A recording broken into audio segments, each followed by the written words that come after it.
Mga pare ko, kinumport ko po itong aking lumang radyo sa Bluetooth speaker gamit po itong T5 bus amplifier.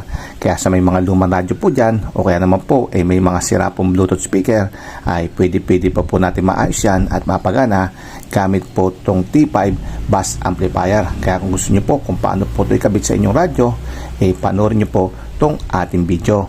So basta importante lang po ay matino po yung kanyang speaker at yung pinaka casing niya. Ito yung kahon po na to.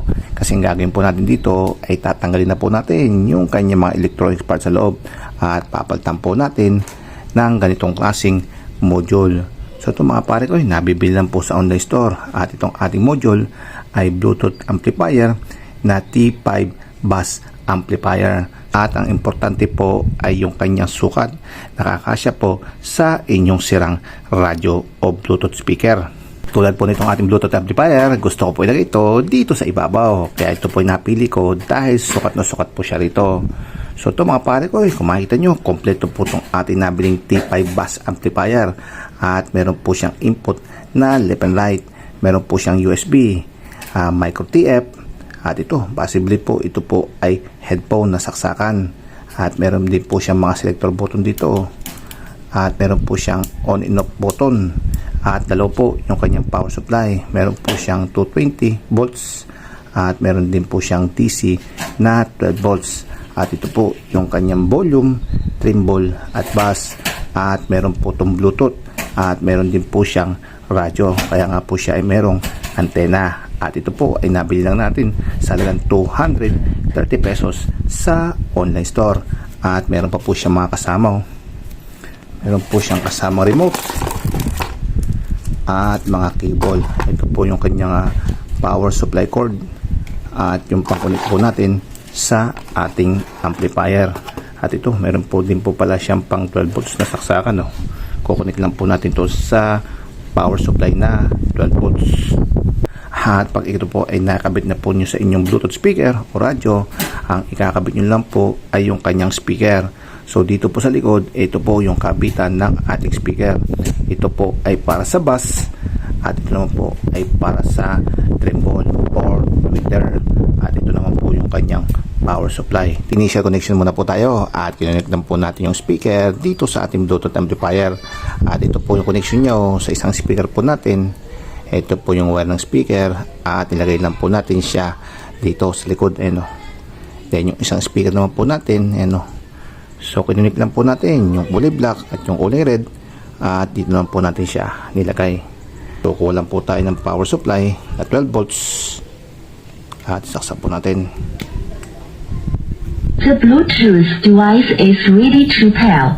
So yung mga pare ko, may tunog po siya. At ngayon naman po is i-connect na po natin to sa ating cellphone, yung kanyang Bluetooth.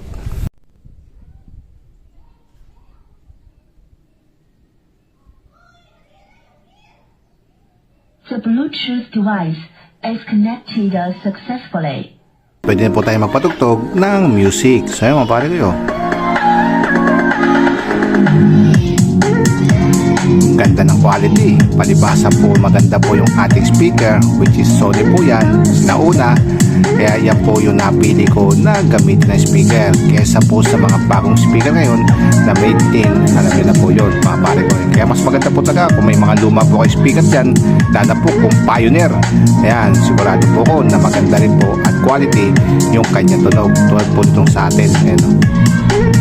Pwede na po ito, lagay nyo lang po siya na kahon para ma-secure at pwede na po yung ganitong klase setup at hindi na po kayong mapapagod. O kaya naman po ay pwede nyo po siya ilagay sa luma niyang player tulad po ng gagawin ko.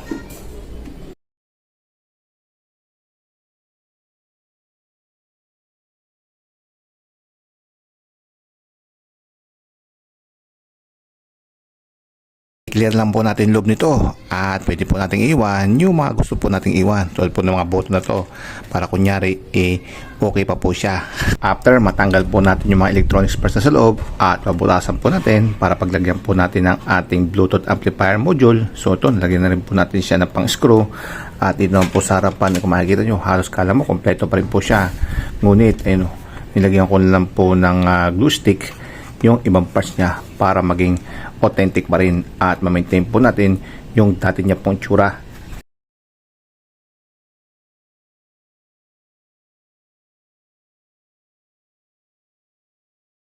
Una na po natin connect itong ating antena.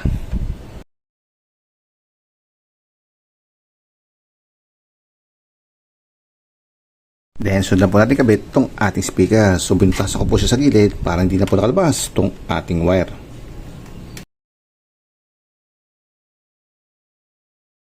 Connect na po natin itong ating speaker. At wala pong special dito. At twist lang po yung discard natin dito. Basta importante is black to black at red to red po yung magkakonekta. Then, huwag niyo po nakalimutan na lagyan din po siya ng syncable tube.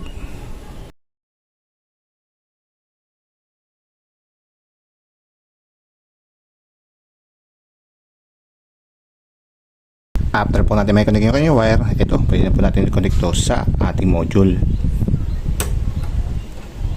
After po natin masecure lahat, ito, ikabit na po natin yung kanyang front cover.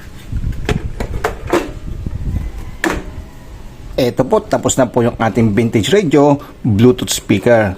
So ito mga pare, pwede na po natin itong gamitin. Basta saksak lang po natin yung kanyang power supply. So 12 volts muna po yung ating gagamitin. At meron po yung tunog. The Bluetooth device is connected successfully. So yung mga pare ko, then pwede na po tayo magpatugtog ng gusto nating music.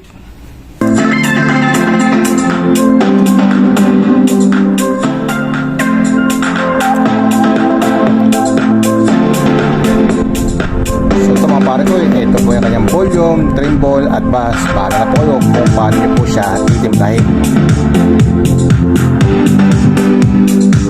At yung kanyang volume ay pwede rin nyo po i-adjust yan sa inyong player o cellphone.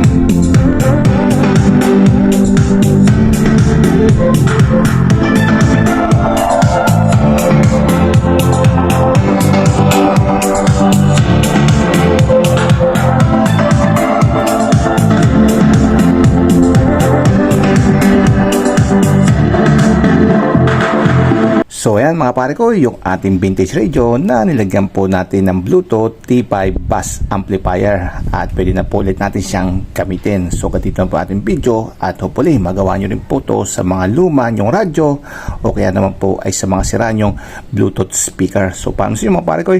Paalam!